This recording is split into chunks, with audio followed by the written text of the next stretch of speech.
Iran নতুন প্রজন্মের সর্বাধুনিক ক্ষেপণাস্ত্র এখনও ব্যবহার করেনি।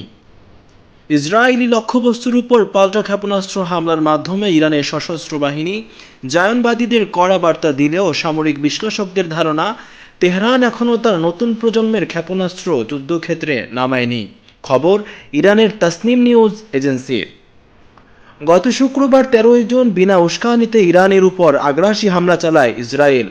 পারমাণবিক স্থাপনা, সামরিক ঘাঁটি ও আবাসিক এলাকার উপর চালানো এই হামলায় নিহত হয়েছেন ইরানের বেশ কয়েকজন শীর্ষ সামরিক কর্মকর্তা, পারমাণবিক বিজ্ঞানী ও সাধারণ নাগরিক। ইসরায়েলের এই কর্মকাণ্ডের জবাবে ইরানের সামরিক বাহিনী তাৎক্ষণিক পাল্টা হামলা শুরু করে।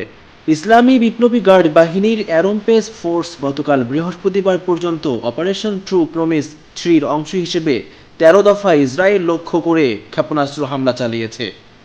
সামরিক বিশ্লেষকেরা বলেছেন, ইরানের এই হামলাগুলোর বিশেষ 10টি বৈশিষ্ট্য ইসরায়েলি আকাশ প্রতিরক্ষা ব্যবস্থাকে এক প্রকার অকার্যকর করে দিয়েছে।